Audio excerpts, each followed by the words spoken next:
Hello दोस्तों, आपका स्वागत है हमारे चैनल जय हिंद पर।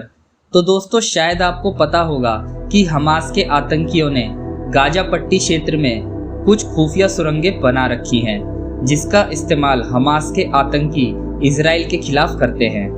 दोस्तों, इन सुरंगों के जाल की वजह से इजराइल पे कई बार खुफिया तरीके से हमले किए जाते हैं और इन्हीं सुरंगों में हमास के आतंकियों ने अपने खुफिया अड्डे बना रखे हैं। दोस्तों, इजरायली खुफिया एजेंसी मोसाद की रिपोर्ट में ये बताया गया है कि इन्हीं सुरंगों में इजराइल को तबाह करने के लिए बहुत बड़ी मात्रा में विस्फोटक सामग्री को छुपा के रखा जाता है।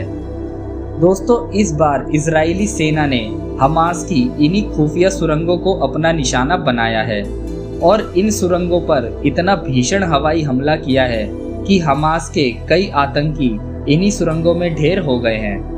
दोस्तों, इजराइल ने 15 किलोमीटर लंबी हमास के आतंकियों की सुरंगों को अपना निशाना बनाया है और इस हमले में हमास के बहुत से टॉप कमांडर्स के मारे जाने की खबर है। दोस्तों, इजराइल डिफेंस फोर्सेस ने इस एयर स्ट्राइक के लिए अपने 44 फाइटर जेट्स का इस्तेमाल किया था, जिसमें हमास के 9 कमांडर मारे गए।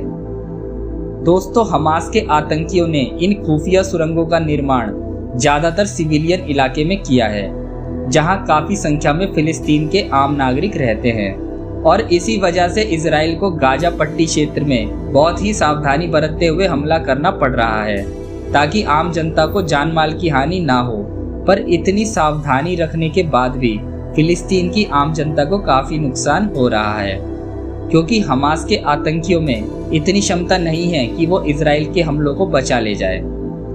दोस्तों, हमास के आतंकी फिलिस्तीन के नागरिकों को अपनी ढाल के तौर पर इस्तेमाल कर रहे हैं, क्योंकि अगर इजराइल के हमलों में साधारण जनता को जान माल का नुकसान होगा तो पूरी दुनिया इजराइल की निंदा करेगी और इजराइल पर हमलावर होने का इल्जाम भी आसानी से लग जाएगा। दोस्तों, हमास के आतंकी अपने इस मकसद में कामयाब भी होते दिखाई दे रहे हैं, क्योंकि अब अमेरिका भी इजराइल पर ज्यादा हमलावर होने का इल्जाम लगा रहा है और जल्द से जल्द इजराइल को ये युद्ध खत्म करने के लिए प्रेशराइज भी कर रहा है। दोस्तों, आपकी जानकारी के लिए बता दूं, अभी कुछ समय पहले ही इजराइल ने गाजा पट्टी में स्थित दुनिया भर के मीडिया ऑफिस की 6 मंजिला इमारत को उड़ा दिया था, जिसमें एपी न्यूज एजेंसी और अल जजीरा जैसे इंटरनेशनल मीडिया संस्थानों के दफ्तर थे। दोस्तों, इजराइल के इस हमले पर अमेरिका ने काफ़ी असहमति और नाराजगी जाहिर की है और इजराइल से इस हमले पर सफाई देने को कहा है। हालांकि इजराइल ने जब इस बिल्डिंग को निशाना बनाया था तो उसने 1 घंटा पहले ही बिल्डिंग को खाली करने की चेतावनी दे दी थी, जिसके चलते सभी मीडिया कर्मी अपने जरूरी साजो सामान को लेकर वहां से जा चुके थे। दोस्तों, इजरायली खुफिया एजेंसी मोसाद के पास ऐसी इंफॉर्मेशन थी कि इस बिल्डिंग में हमास के आतंकियों के अड्डे भी थे, जहां पर इजराइल पर होने वाले हमलों की साजिश रची जाती थी। इसलिए इजरायली सेना ने इस बिल्डिंग को नेस्तोनाबूद कर दिया। दोस्तों, दुनिया के अधिकतर देश अमेरिका पे दबाव बना रहे हैं कि अमेरिका जल्द से जल्द दोनों पक्षों के बीच मध्यस्थता करवाए, ताकि इस विनाश को जल्द रोका जा सके, क्योंकि अगर ऐसा ही चलता रहा तो दूसरे देश भी इस जंग में शामिल हो सकते हैं, जिससे हालात और भी ज़्यादा खतरनाक हो जाएंगे। दोस्तों, एक दिन पहले ही इजराइल ने हमास के नियंत्रण वाले क्षेत्र में हमला किया था, जिसमें 42 लोगों की मौत हो गई थी, जिसमें कम से कम 8 बच्चे और 2 डॉक्टर भी शामिल थे। दोस्तों, इजराइल का ये हमला अब तक के सबसे घातक हमलों में गिना जा रहा है।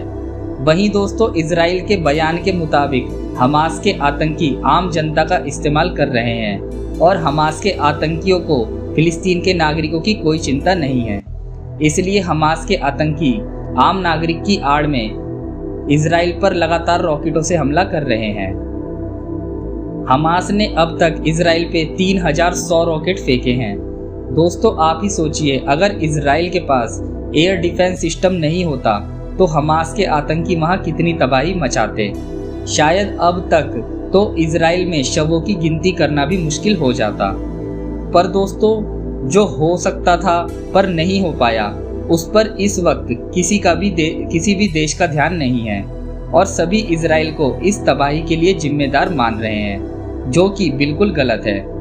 तो दोस्तों, आप किसके पक्ष में हैं? इजराइल के पक्ष में, जिसने हमेशा भारत को प्यार और सहायता दी है, या उन आतंकियों के जो आम लोगों की आड़ में दहशत फैला रहे हैं? कृपया करके अपनी राय कमेंट बॉक्स में जरूर दें। और आपको हमारी वीडियो अच्छी लगी हो तो चैनल को जरूर सब्सक्राइब कर लीजिए, ताकि आपको आगे भी न्यू अपडेट्स मिलती रहे।